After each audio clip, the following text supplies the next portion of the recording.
Hello, today I'm going to talk about personality disorders, and before I start talking about personality disorders, would like to just stress that I am not a qualified professional about personality disorders. I'm just a person who has and currently does suffer from personality disorder. So if you think that you might suffer from any of these disorders, then don't take this video as a diagnosis. Go to a GP, counsellor, psychiatrist or other professional about it. Another thing is that I wouldn't take, if you feel that you do have some of these personality disorders, then say the first one, actually the first one I'm going to talk about is paranoid personality disorder. Just because you're a paranoid person does not mean that you have this personality disorder, because it goes way deeper than just normal paranoia. So yeah, let's get started. What is personality disorder? Well, personality disorder,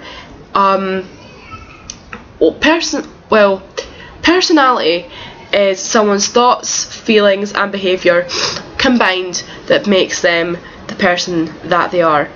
And disorder would mean that that these things are affected. Maybe they can't change their emotions or control their emotions very well. I personally don't actually like the definition of personality disorder as someone who currently suffers from a personality disorder. I don't think that personally it did change my personality, just kind of changed the way that I thought about things, but that's just my personal opinion, so we'll go with the clinical definition of what personality disorder is. How is it caused? A number of things can cause personality disorders. The main three are psychological, which means if you've maybe gone through a traumatic incident of late, like an incident or an accident, if you've been subject to abuse at any age, emotional, sexual, physical, or maybe subject to neglect, then that could make you more vulnerable to having a personality disorder. Genetics as well. Some professionals believe that personality traits such as narcissism and paranoia can be passed down through generations, which might make you more prone to having certain personality disorders. And the last one, which is very similar to the one I previously mentioned, is socialization. Socialization is how you're brought up. Now, just because you have a personality disorder doesn't necessarily mean that obviously that you had bad parents. That's not what this is saying. Basically, combination of your family, your friends, where you're brought up, how you did at school, just the way that you're generally raised in society can maybe make some people more prone to having a personality disorder. So let's get talking about them specifically. There are three different types, well not types, groups shall I say, of personality disorders: cluster A, cluster B and cluster C. So let's obviously start at cluster A. Cluster A focuses on odd and erratic behaviour. So the first personality disorder that I'm going to talk about is paranoid personality disorder. Now this is an irrational, illogical distrust of other people that goes way further than normal paranoia. People who suffer from this tend to also emotionally detach themselves from other people, obviously because they feel very paranoid. But as I said, it goes a lot deeper than your standard paranoia trait. The next one is schizoid personality disorder. Don't know if I pronounced that right, but I think I have. This personality disorder, people who suffer from this tend to have few social relationships and tend to only be able to express a few emotions generally, and they don't really care about praise or about criticism, quite defiant in the person that they are even, sorry, bad grammar there, quite defiant about the person that they are. They can come across absent-minded, but generally people who suffer from this are very shy. The next personality disorder that I'm going to talk about is schizotypical personality disorder. People who suffer from this personality disorder can sometimes have the state of mind which some professionals have called magical thinking. This means that they think, and just because they think something's going to happen, that means that it is going to happen. For example, they might want someone to feel a certain way about them, and they think that if they think it's going to happen, then it is. But obviously we know that that normally isn't true. So yeah, they generally might have that trait. They often come across quite eccentric and quite paranoid and have strange thoughts.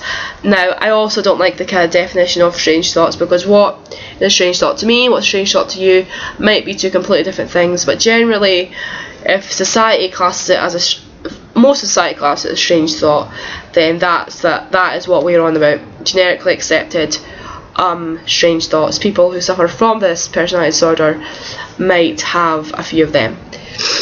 So now we're on to cluster B. This cluster focuses on dramatic, emotional and erratic behaviour. So the first one is antisocial behaviour. Sorry, not antisocial behaviour, sorry. Antisocial personality disorder, which is not to be associated with maybe antisocial behaviour orders. Because just because someone maybe has an ASBO doesn't mean that they're going to have this. So they are different things. Just like to establish that just now. Although I have just said that this personality disorder can be linked with criminality, but would like to stress that not all people who have this personality disorder are going to become criminals. The reason it has been linked in the past with criminality is because people who have this disorder tend to be more reckless and don't think of the consequences of their actions. So for example, if someone with this disorder thinks, I want to steal a car today, they're not going to think, actually I might be arrested for stealing this car, I might lose my job, people might dislike me, I might go to prison. They're not going to think that, they're just going to think, I'm going to steal that car. Generally, not the rule for everyone, but it's a general rule. But obviously, not everyone has this is going to steal a car, just as an example. They can come across quite selfish people, they're not, but they can come across selfish people because they will do things even if it is going to hurt somebody else, because they're quite impulsive. They're also prone to impulsive acts of violence, which obviously is going to contribute to their criminality. Not everyone, however, just as a general rule, they tend to be more likely to be prone to violent outbursts. Another thing is that diagnosis for this personality disorder is generally not given to people under the age of 18. However, if you know somebody under the age of 18 who does exhibit a lot of these symptoms, although obviously this is not a diagnosis, I'm not a professional, then it's probably best to get this kind of looked at by either people in their peer group or their family or a professional, because if it's not addressed when they're younger, it can lead into a more serious problem when they are older. So yeah, the next personality disorder in cluster B is borderline personality disorder. These symptoms are between somewhere between psychosis and neurotic. People who have this personality disorder tend to have unstable relationships with other people, tend to have poor impulse controls, with things such as substance abuse, driving, sex and spending, tend to be quite impulsive people. People who have this personality disorder generally have a fear of abandonment as well, and will do anything they can to make sure that they are not abandoned by other people.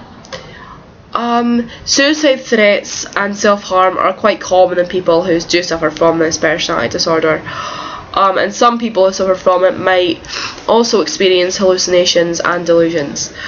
This personality disorder is quite controversial. Some professionals don't actually believe that it exists, so most professionals will go along every other route before coming to the conclusion that this is what some people have, because it has been highly discredited in the past. The next personality disorder that I'm going to talk about is histrionic personality disorder. Again, if I pronounce that wrong, I am sorry. People with HPD like to be in the centre of attention, are very eccentric and overdramatic, almost theatrical, if you will. They tend to get bored of daily routines, and it's kind of like the opposite in this way, the opposite of autism. People who do suffer from autism like their routine every day, knowing what they're doing, when they're doing it, where they do it, like very structured life. However, folk with HPD would not like this and would get very bored of this very quickly, so they're in constant need of change and excitement in their lives.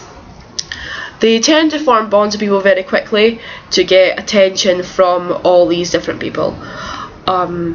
So yeah, that's that one. The last one in this cluster is narcissistic personality disorder. This personality disorder, people who tend to have this tend to have exaggerated self-importance of themselves and have fantasies of unlimited success. They tend to think that they are more important than other people, that they have a bigger sense of entitlement than other people.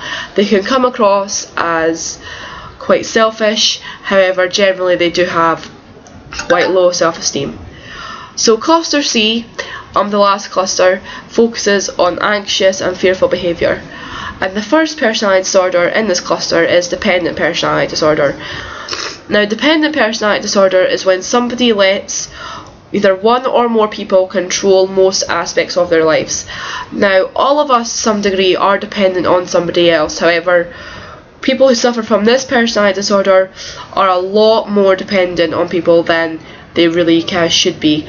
This either might be because they can't mentally make big decisions for themselves or control their own lives, or they mentally don't think that they can. It could be either reason.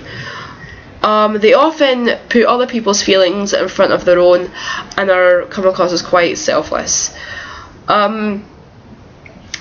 They, as I said, they're quite dependent on most part of their lives to other people, and because of this maybe don't see themselves as their own person, maybe as an extension of another person, because they're not purely living their lives, so don't really have a sense of who they actually are, just maybe an extension of somebody else, maybe somebody who is helping them control their life.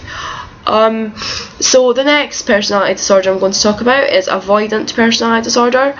This disorder means that people have an extreme fear of being negatively judged by other people, and they're generally uncomfortable in social situations because of this.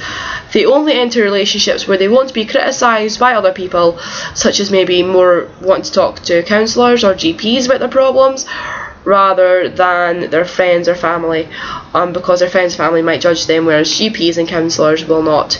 They'll give an unbiased opinion.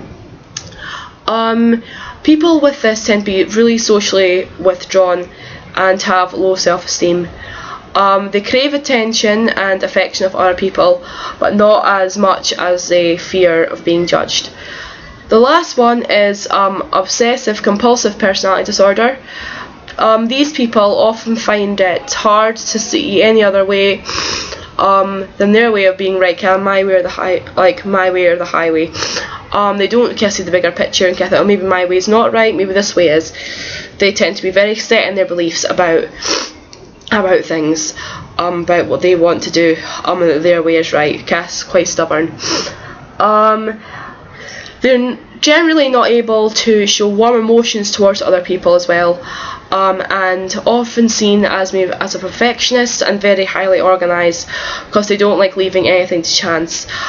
This personality disorder is not to be compared or related to obsessive compulsive disorder, because they are two different things. So I hope you enjoyed this video. Either sub to me or follow me, whether you're watching this on Tumblr or YouTube.